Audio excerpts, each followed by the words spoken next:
Hello, my name is Titan Lee, and for my comparative study, I will be comparing and contrasting between two movies.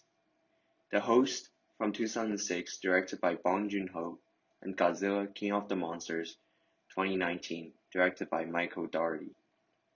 I justify choosing these two films as they both greatly represent monster film genre, but have different way of expressing purposes and different background. One from South Korea and one from America. They have different intentions, with one focused on more of politics while the other on dramatic effects. The cultural contexts that I will compare are the mix of political, social, and technological contexts. So, ultimately, my argument is that the final intention of a film could still be unique as reflecting social corruption even with a monster movie genre. While taking a specific look at monster genre, humans always have a fear of unknown and enormous things. And that's why disastrous films and science fiction films often fantasize about lethal virtual monsters to set off a depressive alternative.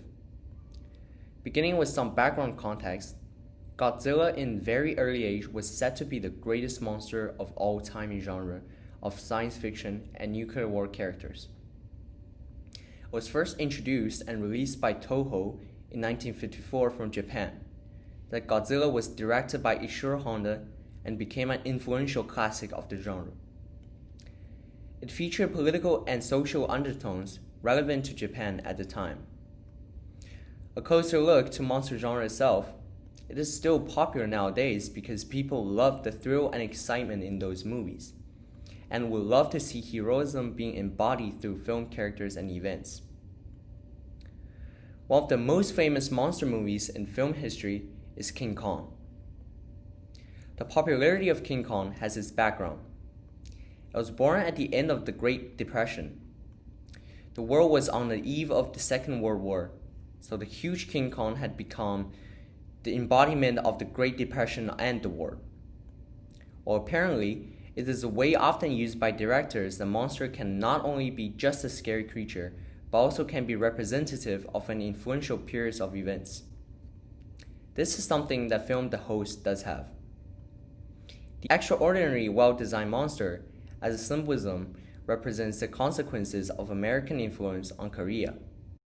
Now let's talk about technological context, the special effects.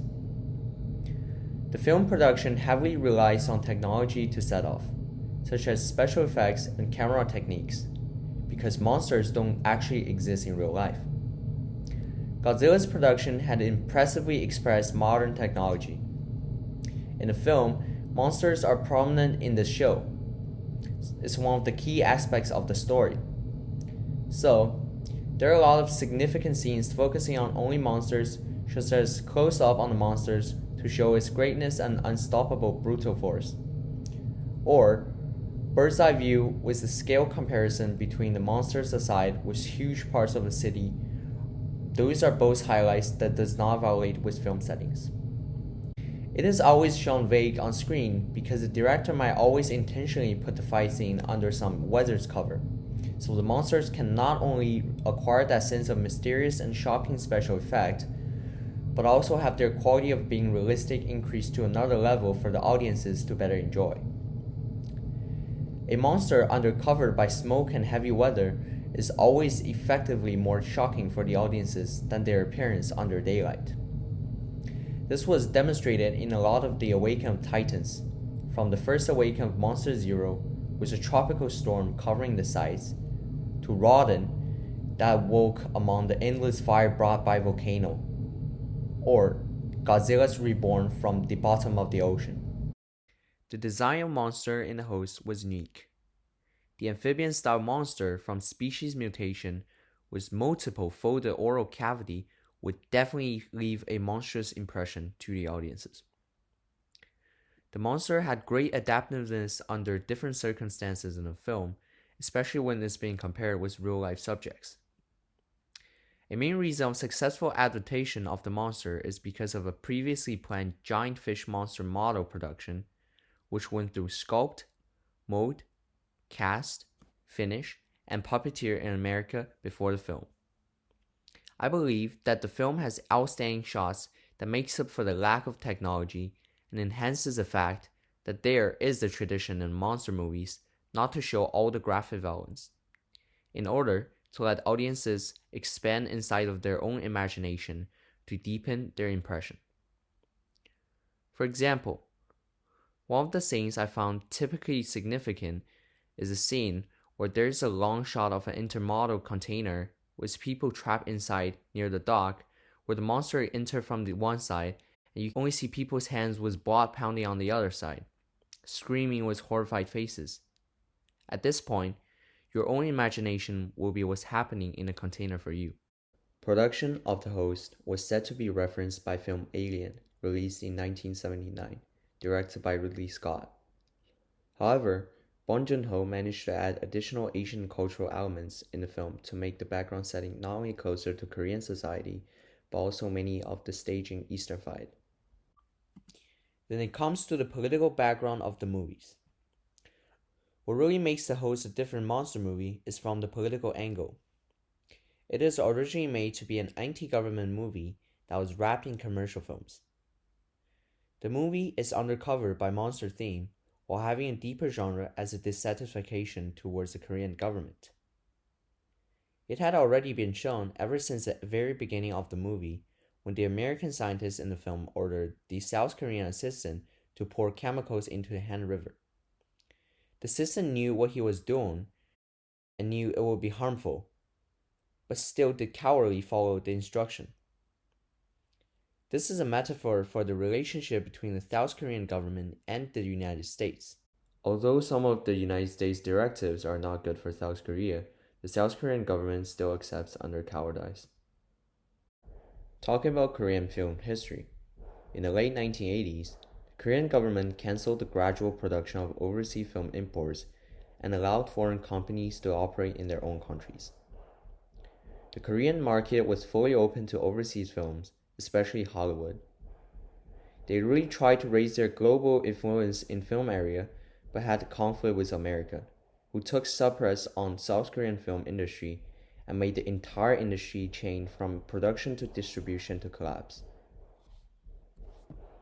So, the other point that the film reflects is the inability of Korean government. Due to the scene, once the monster appeared, crowds started panicking. Under such uncontrollable chaos, the government sent inspector for controlling the situation was not effective at all. Most human driven by fear barely has any effective reactions done.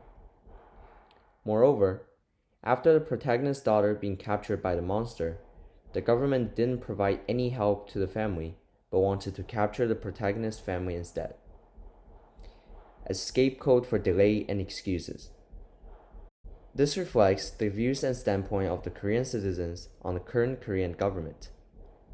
The government seems to be always busy, but in fact, it is very incompetent. In addition, not only is it incompetent, but it also sets up obstacles for the people, which is very absurd in sense. In conclusion, I've compared and contrasted the special effects cinematography, political context in terms of global relationships within The Host and Godzilla. Both films also have direct implication towards protecting the planet, the environment. As monsters from The Host, Guomo was born from chemical reactions to biocements down the river, and species of Godzilla, Titans, began to appear when Earth was under heavy pollution as a result from rapid development in technology. Both imperceptibly raises people's awareness on better protecting this planet. Compared to The Host, which is a movie that basically around a disaster in South Korea, Godzilla movies apparently have a structure of more ambitious and larger content. They have involvements of geography that covers the whole world, and many more movies to come along a way to fill the contents and storylines. They have involvements of geography that covers the whole world, and many more movies to come along a way to fulfill the contents and storylines. After all, monster genre movies could be recognized with different states of mind and valuable implications among the themes. Thank you for watching.